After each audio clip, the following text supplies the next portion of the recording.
The most obsolete idea is go to school, get a job, work hard, save money, get out of debt, and invest for the long term in the stock market. See, why would you save money when they're printing trillions of dollars? The gap between the 1% and 99% is massive. You see, it's not just money. You have to step back and look at the bigger picture. So what do you do? In every one of us is a poor person. There's still a poor person inside me. There's also a middle-class person, and the middle-class person wants security. They want that steady paycheck. And there's a rich person. And they're all inside of us, except that it's not taught. You're taught to go to school, get a job, and get a paycheck. You're not taught to how to get rich. If you read Rich Dad, Poor Dad, my rich dad refused to pay me. He said the paycheck was one of the most damaging things you could take in your life. He says the moment you take a paycheck, you're an employee, and that's the mindset. So my rich dad never paid me. It drove my poor dad, government employee, nuts. You gotta pay people, you gotta pay people. And rich dad was not saying that the paycheck was bad. He says you didn't want to be a slave to money. So as an entrepreneur, if rich dad folded, I just started another company. I don't need a paycheck. I don't need anybody to take care of me. If my government doesn't like me, I move to another country because they need entrepreneurs there. So the entrepreneur is not so much the business. The entrepreneur is really the mindset and the skill sets and the different set of rules. You see, I don't operate, small business does not operate in the same rules as big business. Entrepreneur is a mindset first, a skill set, and rules. And depending upon whether you're an employee or a small business, the rules are different. The mindsets are different. The skill sets are different.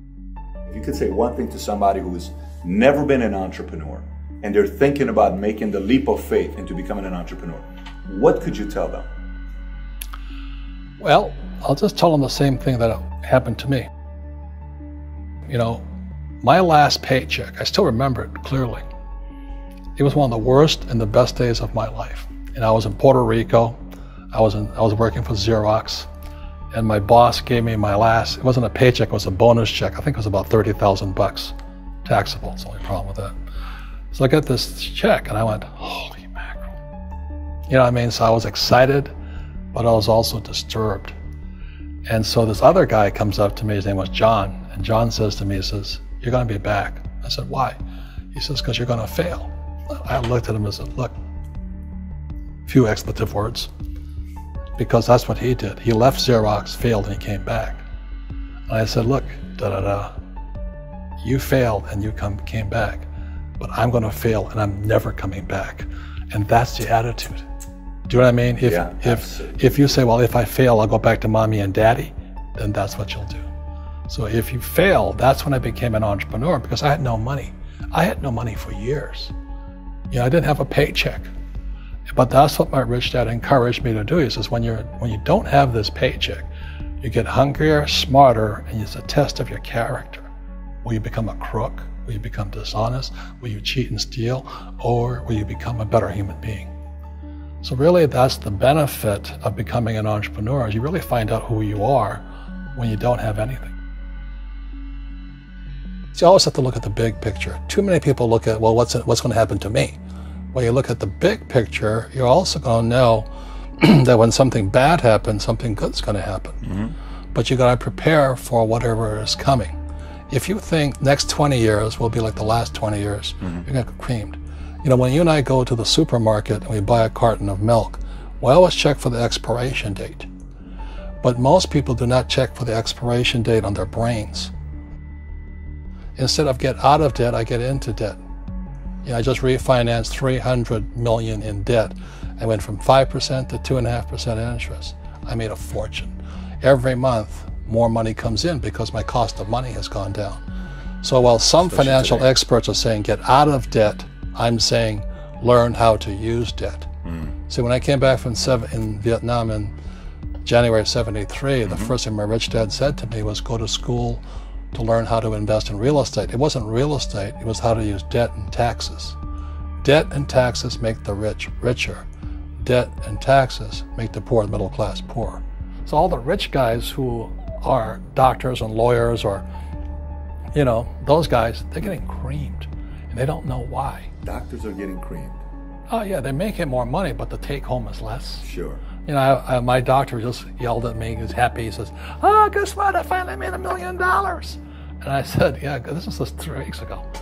And so I said, "Yeah, well, how much you pay in tax?" He says, $750,000 in taxes. So his net was about $400,000. That's not bad. But when I make $1 million, I keep $1 million. And the reason is because I don't make it by working for money. See, if you work for money, you're taxed. So that's why lesson number 1 in Rich Dad Poor Dad is the rich don't work for money. What we do instead is we create businesses as entrepreneurs. We acquire real estate. I don't invest in the stock market. Okay? So the reason is because as entrepreneurs, I have more control over my income, how much I make, and how much I pay in taxes. And because I'm an entrepreneur as well as an investor in real estate, I pay 0 tax. So every time I make, let's say, $1 million as an entrepreneur, I immediately invested in real estate. I have a 4-to-1 step up.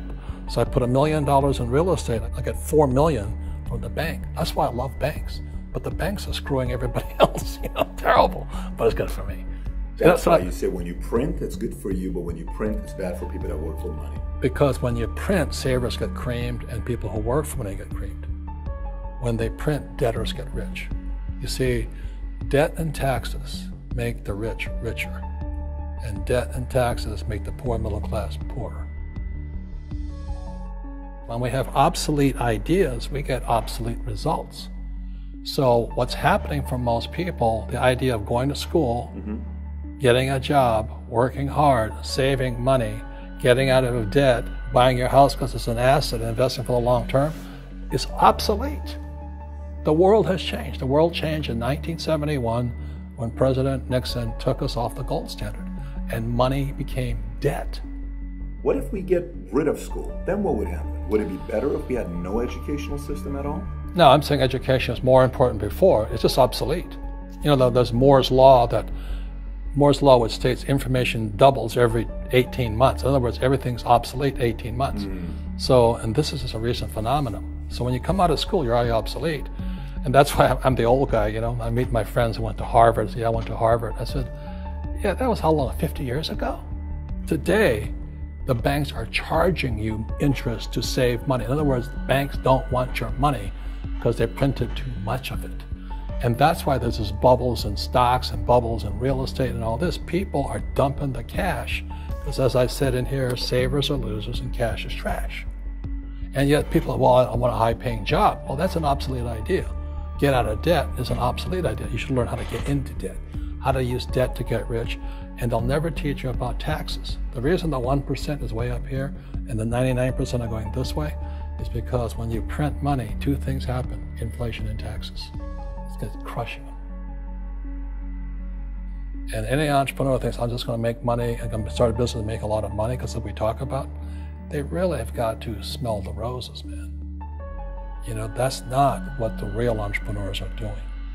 Most entrepreneurs, there's 28 million small business owners in America. 24 million are what are one-person entrepreneurs. They're called non-employee entrepreneurs. So and that's what happens is when people don't really understand what an entrepreneur does. So most big people are self-employed, but they're not really entrepreneurs.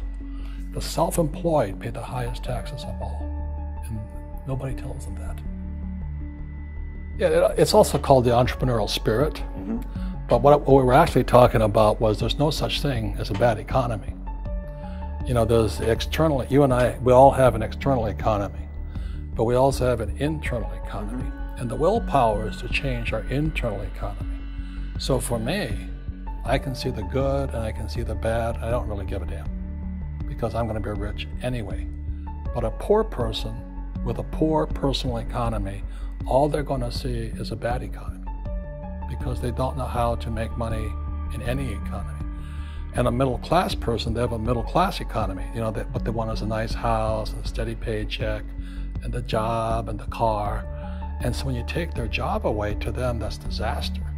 Well, since an entrepreneur doesn't have a job anyway, it's no big deal. So all I'm saying to people, and it's what Bucky Fuller taught me, is always two sides, you know what I mean? Unity is plural, at minimum two. So if you think the economy is bad, it's because your economy is bad. If you think that steady, employment is important, then you'll see an economy without jobs. Your economy versus the external economy. What you control versus what you can't control. I can control. Yeah, it's called an internal focus versus an external focus. So the real entrepreneur has an internal focus. That if they fall down, they say, "Oh, this is good, because I'm going to go up higher." The average person will fall down and say, "Oh, I'm going to take some Prozac," or somebody has a mistake. Oh, the mistakes don't matter. Well, mistakes matter. It means you didn't know something. But a real entrepreneur, whether they fall down, they always can go up. They can stand back up and go higher. And no matter what happens to them, they get stronger and better and smarter and happier. But a person with a weak internal mindset is that they're so afraid of what happens, it generally happens. Like, people who are afraid of losing their jobs, they generally lose their jobs. You know what I mean? Yeah, so everything comes through you. Yeah, so the entrepreneur first job is to control inside here, not outside there. The moment you take that paycheck, you're an employee. You've got to be stronger than that. It's about inside control.